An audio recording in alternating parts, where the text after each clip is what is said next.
आज मैले बनाएको सब्जी यहाँ धनिया पत्ता भए चाहिँ धनिया दामी हुन्थ्यो नि हौ। कति दोकानै बन्छ हो, त्यही लागि म लिनु गएन। धनिया पत्ता मसलाहरू त सबै लगाइदिएको छ। यस्तै सब्जी आलु अन्डा आलुदम दम। हेलो गाइस, के छ हाल खबर सबैको हैन। आज मैले अन्डा र आलु यहाँ बसेर छु हैन। 2 सिटी भइसक्यो। अब म देखाउँदैछु। पाक्यो अन्डा र आलु पनि। म सब्जी बनाउनु जाँदैछु। अब सब्जी खाना आजको नाइट है। यहाँ नुन लाग्यो, नुनको सबै निक्लेर सेतो भइहालेछ। अब यो निकालेर अब यसको हुन्छ निकालेर केलाई हुन्छ। अब छिल्नु पर्ने छ अन्डा र आलु। अन्डा र आलु चाहिँ देखाउँदैछु। सबैजना भिडियोमा बसिरहनु होला है, हेर्नु होला। राइसमा पानी सबै हालिसकेको छ ठिक्कै। प्याज खोज्नु सबै रेडी छ। आलु अन्डा सब छिलेर रेडी भइसकेको छ हैन। चकोपुरी त्यस्तै छ भाइको। आमामा हेर्नु पर्टिङ खतरा छ नि दार फेरि बुवा। कटिङ बोर्ड सब रेडी भइसकेको छ। अब पहिले चाहिँ राइस बसाइदिनु पर्यो। त्यहाँदेखि हुन्छ सब्जी तातो हैन। राइस त हल्का तातै हुन्छ, कुकरमा हुन्छ। 10 मिनट 20 मिनट लाग्दा पनि पाकिहाल्छ। आखिरी पाकी भयो अरे, तातो भइबस्छ हैन। सब्जी चाहिँ चिसो भइहाल्छ नि त, त्यही लागि चाहिँ लास्टमा सब्जी बनाउने। सबैजना बस्नु होला हेर्दै मेरो भिडियोलाई है। च्याट्टै तेल पनि हालिसक्यो। सब्जीको लागि रेडी भयो। सबै रेडी छ। ओनियन, टमाटर, अन्डा, मसला रेडी भइसक्यो। भात पाकेर रेडी भयो हैन। अब तेल तातिँदैछ। पहिले अन्डा फ्राई गर्नेवाला छ। ग्यास पनि चिटिक्कै परेको छ। हाम्रो चाहिँ यस्तै है, बाहिर देशतिर चाहिँ मजाको सानोबडाको 2 महिना त पार पुगिहाल्छ हो। हामीलाई त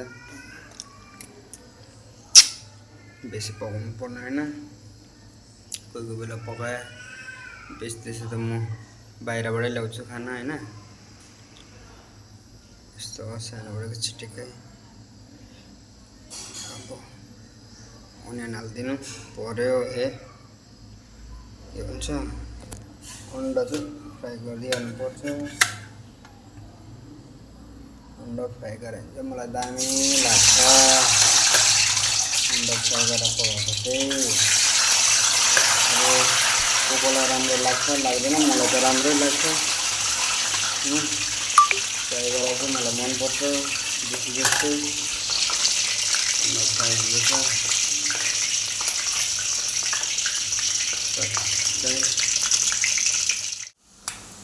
गाइस अन्डा पनि भइसक्यो। पड्किएर शेष। पक्का हुन्छ होला अहिले पड्किएर तेलले चाहिँ शेष खान्छ। अन्डाको जे बानी मन पर्दैन कि पड्किएर क्या प्लाङ पड्किन्छ नि। मासु त कति खानु हैन। कोही बेला त अन्डा पनि खाइदिउँ न हैन। हिजो मासु खाएको के खानु। मासु पनि होटलमा पनि मासु, घरमा पनि मासु, कति खानु। एउटा त यसो गाउँले स्टाइलको सब्जीहरू खाइदिउँ न घरमा बनाएर। के भन्छ साथीभाइ हो। म बनाउँदैछु आज सब्जी।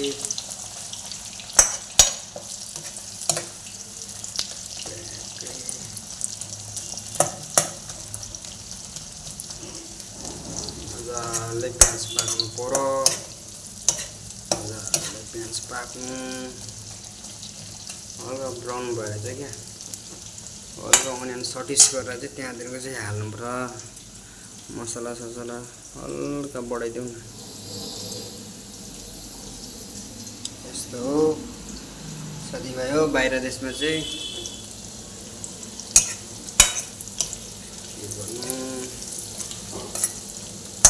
आज चाहिँ मेरो छुट्टी थियो हो, त्यही लागि बुढी काममा गएको छ, कामबाट आइपुग्न आँट्यो, सायद आउँदै होला। ट्याक्कै रेडी गरिदियो भने दुईजना बसेर खानापिना खाएर ट्याक्कै होइन, कति उसले मात्रै बनाउँछ, कहिले कहिले त ट्याक्क म पनि बनाउनु होइन साथी हो। यस्तो छ, जो पनि हुनुहुन्छ होइन मेरो भ्युअर्सहरू, नयाँ पुरानो, राम्रो लाग्यो भने है लाइक एन्ड सब्सक्राइब, मेरो भिडियो ब्लग यस्तै भिडियोहरू ल्याउँदै गर्छु म। राम्रो लागेछ भने चाहिँ होइन लाइक एन्ड सब्सक्राइब गरिदिनु होला। आजको खाना बनाइ मेरो भात त पाकिहाल्यो है, घरमै यो चाहिँ मेरो रुम,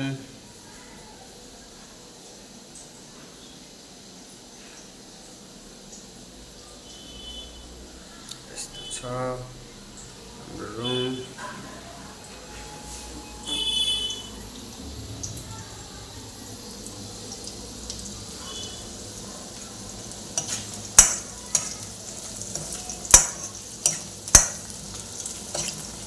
अनि जो पनि भिडियो हेर्नुहुन्छ होला मेरो है, कहाँबाट हो यसो कमेन्टतिर भनिदिनु होला, कहाँबाट हेर्दै हुनुहुन्छ मेरो भिडियो।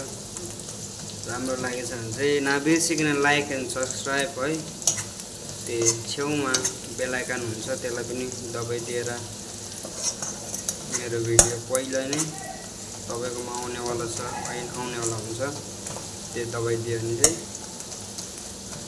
मेरो भिडियो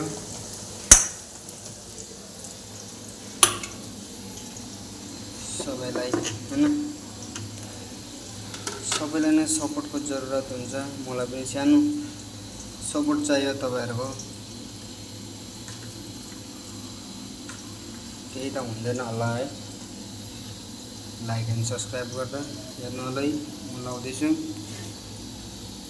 गरम मसला 1 चम्मच, हर्दी 1 चम्मच, चिकन मसला 1 चम्ची, चिली पाउडर 1 चम्ची, जीरा पाउडर 1 चम्ची,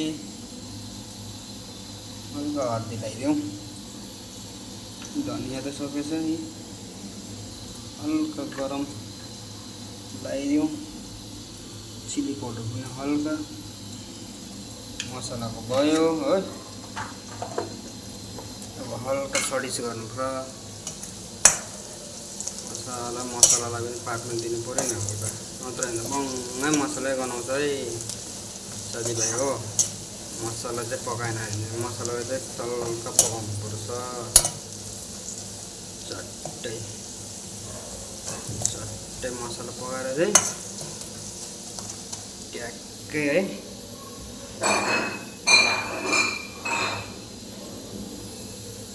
ट्याक्कै मसला पकाएर चाहिँ पनि राखिदिइहालौँ ट्याक्कै।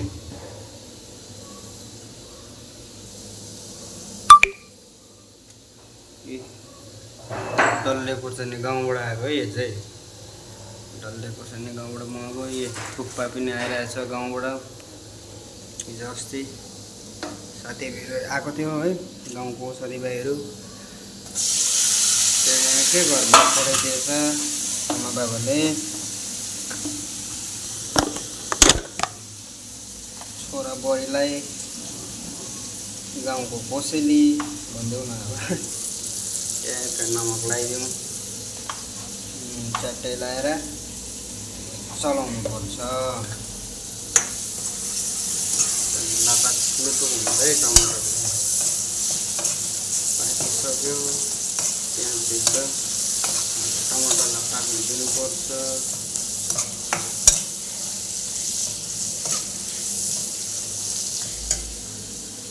हल्का स्लो गर्नुपर्छ।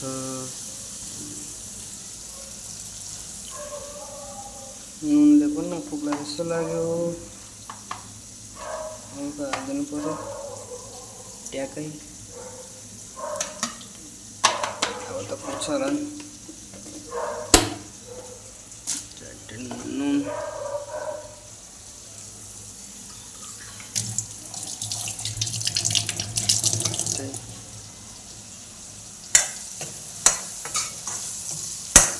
मजाले चलाउनु पर्यो। हल्का हल्का पाक्न दिनु पर्ने चटक्कै।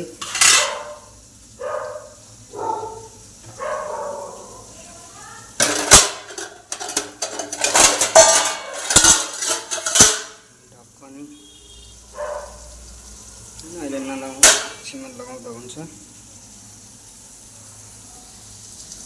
अन्डा र आलु चाहिँ बहुत छिटो हुन्छ है, तर खानामा सब्जीमा चाहिँ बनाऊ। केटाकेटी हो केटाकेटी हो। अन्डा र आलु चाहिँ छिटो मिठो सब्जी, अरू सब्जी भन्दा चाहिँ यो चाहिँ मलाई राम्रो लाग्छ, छिटो मिठो है। बनिरहनु होला भिडियो, तपाईँहरूलाई बनिसकेर देखाउँछु है त। साथी हो सब्जी पनि दामी भइदियो, रेडी भइहाल्यो। अब उतार्ने बेला भयो, हेर्नु होला कस्तो छ। दामी मकमक बनाइरहेछ है, दामी मकमक बनाइरहेछ। टक्कै सब्जी रेडी, हेर्नु साथी हो। आज मैले बनाएको सब्जी। यहाँ धनियाँ पत्ता भए चाहिँ धनियाँ दामी हुन्थ्यो हौ, दोकानमै बन्छ हो, त्यही लागि म लिनु गएन धनियाँ पत्ता। मसलाहरू त सबैलाई दिइन्छ।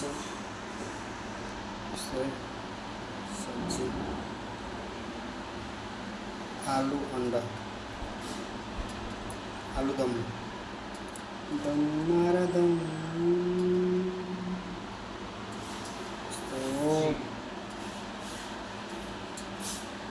आलु सब्जी भात अब एकछिनमै खानुपर्ने हो। यति हो गाइस। राम्रो लाग्यो like and subscribe and my channel Simon MJR blog. यतिमा अन्त गर्दैछु म।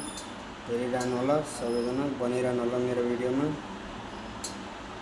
आउँदै गर्छ मेरो blog. Okay bye guys, peace out.